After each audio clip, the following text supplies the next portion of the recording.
1971 में एक American airline के जहाज को टेक ऑफ किए अभी चंद मिनट ही गुजरे थे कि सबसे पीछे वाली सीट पे बैठे एक पैसेंजर ने एयर होस्टेस को अपने पास बुलाया और हंसते हुए एक चिट्ठी उसको थमा दी। उस चिट्ठी में सिर्फ चंद अल्फाज लिखे थे जिसने पूरे अमेरिका में हलचल मचा कर रख दी। वो पैसेंजर कौन था और FBI आज तक उसको जिंदा या मुर्दा क्यों नहीं ढूंढ पाई। ढूंढना तो दूर की बात, अमेरिका की सबसे पावरफुल इंटेलिजेंस एजेंसी पिछले 50 सालों से उस पैसेंजर की जर्रे बराबर भी इंफॉर्मेशन नहीं निकाल पाई। इंटरेस्टिंग वाक़े की शुरुआत 24 नवंबर 1971 को पोर्टलैंड एयरपोर्ट से हुई थी। एक शख्स जो बज़ाहिर बिजनेसमैन लगता था, उसने पोर्टलैंड से सिएटल का टिकट बुक करवाया और सीधा जहाज की तरफ बढ़ने लगा।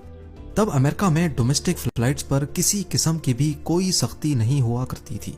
ना ही पैसेंजर्स का सामान चेक किया जाता था और ना ही उनकी आइडेंटिटी वेरिफिकेशन की जाती थी। ये नॉर्थ वेस्ट ओरिएंट एयरलाइन का जहाज बोइंग 727 था, जिसको सिर्फ 45 मिनटों में पोर्टलैंड से सिएटल तक पहुंचना था। सन ग्लासेस लगाए एक ब्रीफ केस के साथ डैन कूपर नामी ये पैसेंजर इस जहाज में सवार हुआ और अपनी पसंद की सीट पर जाकर बैठ गया, जो जहाज की सबसे आखिरी सीट थी। उसने अपने लिए एक ड्रिंक ऑर्डर की और साथ ही सिगरेट भी जला ली। यहाँ तक सब कुछ नॉर्मल चल रहा था, क्योंकि फ्लाइट में स्मोकिंग करना भी 70s में अलाउड था। ठीक 2:58 पर फ्लाइट टेक ऑफ हो गई। टेक ऑफ होते ही डैन कूपर पीछे मुड़ा और पास में बैठी एयर होस्टेस को हंसते हुए एक एनवलप थमा दिया। एयर होस्टेस, जिसका नाम फ्लोरेंस शॉफनर था, उसने जब वो चिट्ठी पढ़ी तो जैसे उसके पैरों तले जमीन ही खिसक गई। Miss, I have a bomb here and I would like you to sit by me. मेरे पास बॉम्ब है और मैं चाहता हूँ कि आप मेरे बराबर में आकर बैठ जाएं। फ्लोरेंस शॉफनर जब डैन कूपर के बराबर में आकर बैठी तो उसने अपना ब्रीफ केस खोला, जिसमें डायनामाइट की 8 स्टिक्स और एक डेटोनेटर भी मौजूद था। इन शॉर्ट, जहाज हाई जैक हो चुका था और डैन कूपर की टोटल 3 डिमांड्स थी। उसको 5 बजे से पहले पहले $2 लाख कैश, 2 पैराशूट के पेयर्स और सिएटल एयरपोर्ट पर एक रीफ्यूलिंग ट्रक रेडी चाहिए था। अपनी डिमांड्स के आखिर में उसने फ्लोरेंस शॉफनर को इनडायरेक्टली ये भी बोला कि अगर कोई गलती हुई तो मैं बॉम्ब फाड़ दूंगा। डैन कूपर के अलावा इस जहाज में 35 पैसेंजर्स थे, जिनको पीछे जहाज में होने वाले इस वाक़े का बिल्कुल भी इल्म नहीं था। फ्लोरेंस शॉफनर डैन कूपर की डिमांड्स लेकर कॉकपिट में गई और कैप्टन को सारा माजरा सुना दिया। एक दूसरी एयर होस्टेस, जिसका नाम टीना मकलो था, वो अब एक इंटरकॉम लेकर डैन कूपर के साथ आकर बैठ गई, जो पायलट और डैन कूपर के दरमियान मैसेज पहुंचाने का काम कर रही थी। याद रहे कि ये अमेरिका की हिस्ट्री में होने वाला पहला प्लेन हाईजैक था जो रैंसम के लिए किया गया था। इसी वजह से लोकल अथॉरिटीज और FBI ने फैसला किया कि हाईजैकर की सारी डिमांड्स पूरी की जाएं। जाहिर है अथॉरिटीज को भी मालूम था कि डैन कूपर उनसे भागकर ज्यादा दूर नहीं जा पाएगा।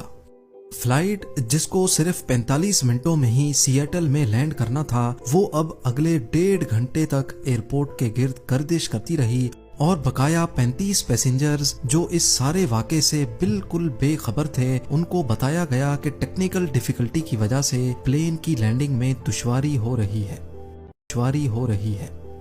इस दौरान सिएटल नेशनल बैंक से $20 के 10,000 नोट इकट्ठे किए गए, जिनके सीरियल नंबर्स नोट कर लिए गए थे, और एक करीबी स्काई डाइविंग क्लब से 2 पैराशूट की जोड़ियां भी अरेंज की गई। 5:45 पे जहाज को लैंड कराया गया और वादे के मुताबिक डैन कूपर को पैसों से भरा एक बैग और 2 पैराशूट के पेयर्स फराहम किए गए। साथ ही साथ जहाज को रीफ्यूल भी कर दिया गया। अपनी मांगें पूरी करवाने के बाद डैन कूपर ने 35 पैसेंजर्स और 2 फ्लाइट क्रू को जहाज से उतरने की परमिशन दे दी, जबकि पायलट्स और 2 फ्लाइट क्रू को जहाज में रहने का ही कहा। इस वक्त रात हो चुकी थी और जहाज एक बार फिर से टेक ऑफ कर गया। डैन कूपर ने अपने साथ बैठी टीना मकलो के जरिए पायलट को कुछ खास इंस्ट्रक्शंस भेजी।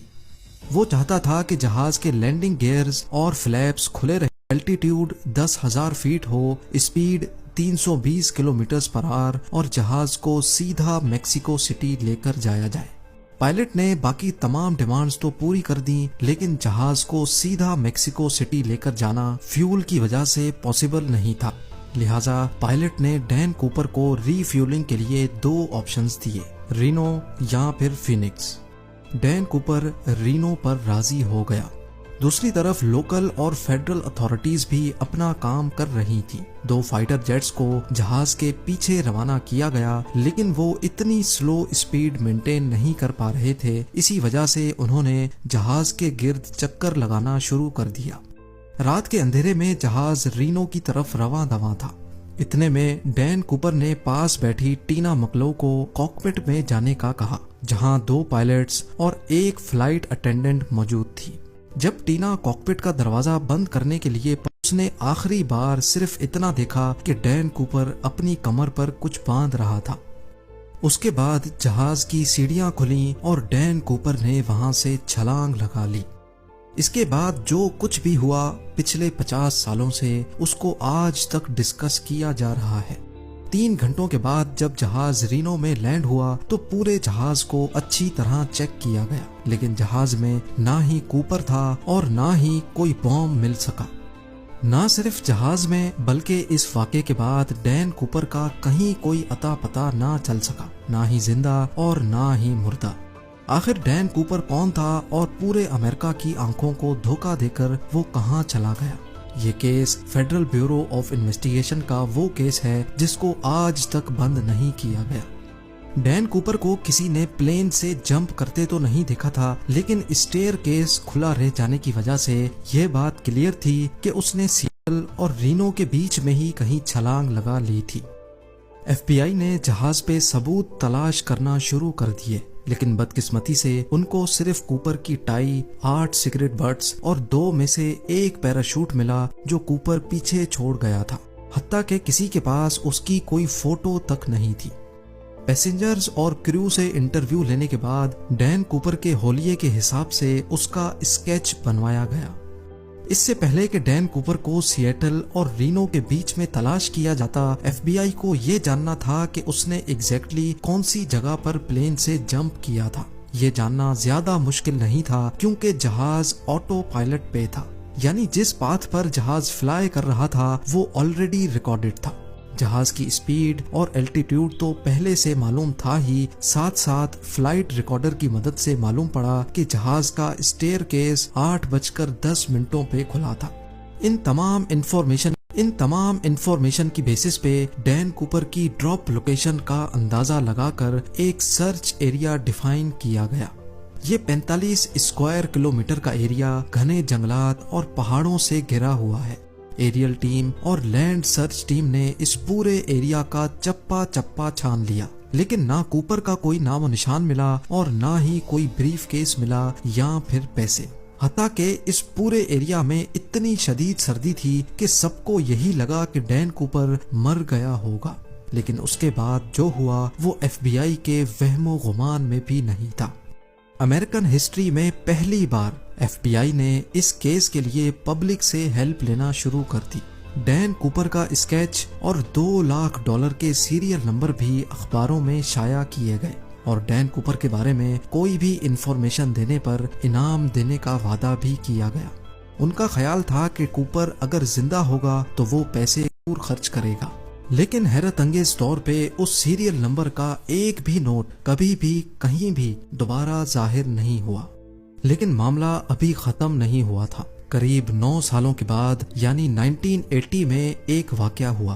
صدرن واشنگٹن میں کولمبین ریور کے کنارے ایک بیچ ہے جس کو ٹینا بار کہا جاتا ہے۔ یہاں ایک بچہ اپنے پیرنٹس کے ساتھ کھیل رہا تھا جب اس کو ریور کے کنارے نوٹوں کی 3 گڈیاں ملی۔ یہ $20 کے نوٹوں کی گھڑیاں تھیں جو ٹوٹل $5,800 بنتے تھے۔ بچے کے پیرنٹس یہ پیسے لے کر ایف بی آئی کے پاس گئے۔ خوش قسمتی سے ان کے سیریل نمبر ان نوٹوں سے میچ کر گئے جو ڈین کوپر لے کر گیا تھا۔ ڈین کوپر ہائی جیکنگ کیس میں 9 سالوں کے بعد یہ پہلی پروگریس تھی، لیکن بجائے کیس کو سالو کرنے کے اس واقعے نے کیس کو مزید الجھا کر رکھ دیا۔ क्योंकि ये पैसे ड्रॉप लोकेशन से करीब 27 किलोमीटर दूर पाए गए थे। पहले ये समझा गया कि ड्रॉप जोन में वाक़े लुइस रिवर में ये पैसे डैन कूपर से ही गिरे होंगे और वहां से बहते हुए कोलंबियन रिवर तक आए होंगे, लेकिन बाद में नोटिस किया गया कि कोलंबियन रिवर तो ऑपोजिट डायरेक्शन में फ्लो करती है, यानी ये पैसे लुइस रिवर से बहकर टीना बार बीच तक किसी भी सूरत नहीं पहुंच सकते। FBI के लिए ये मामला तो सुलझने के बजाय उलझता ही जा रहा था। ना सिर्फ इतना, बल्कि टीना बार बीच जहां से ये पैसे बरामद हुए थे, यहाँ 1974 में कुछ खुदाई का काम किया गया था। हाईजैकिंग के 3 सालों के बाद टीना बार बीच के किनारे एक्स्ट्रा रेत डाली गई थी और मिलने वाले पैसे इस रेत के अंदर पाए गए थे। इस नई इन्फॉर्मेशन से तो ये जाहिर होता है कि डैन कूपर या फिर उसके किसी साथी ने जानबूझकर केस को उलझाने के लिए 3 सालों के बाद टीना बार बीच पर आकर ये पैसे दफनाए थे। इस केस को लेकर FBI ने कूपर जैसे दिखने वाले लोगों से इन्वेस्टिगेशन की, लेकिन कोई खातिर खास सुराग ना मिल सका। कई थ्योरीज ये भी कहती हैं कि कूपर शायद कोई ट्रेंड मिलिट्री कमांडो था, क्योंकि जो पैराशूट वो अपने साथ लेकर गया था वो एक मिलिट्री पैराशूट था और उसको ऑपरेट करना उस पैराशूट से ज्यादा मुश्किल था जो वो प्लेन में ही छोड़कर गया था। 1980 में $5,800 कैश मिलने के अलावा बकाया 9,710 नोट दोबारा कभी नहीं मिल पाए। एविडेंस के तौर पे FBI के पास डैन कूपर के इस स्केच के अलावा सिर्फ ये टिकट है जिसमें उसने खुद अपना नाम लिखा था और ये टाई जिस पर क्लिप लेफ्ट साइड पे लगी थी, जिससे ये जाहिर होता है कि डैन कूपर लेफ्ट हैंडेड था। इस केस ने FBI को पिछले 50 सालों से सवालों में उलझा कर रखा है। आज भी FBI की वेबसाइट पर इस केस की तमाम डिटेल्स मौजूद हैं और इस केस की फाइल आज भी खुली हुई है। आप लोग भरपूर लाइक और शेयर करेंगे। आप लोगों के प्यार भरे कमेंट्स का बेहद शुक्रिया। मिलते हैं अगली शानदार वीडियो में।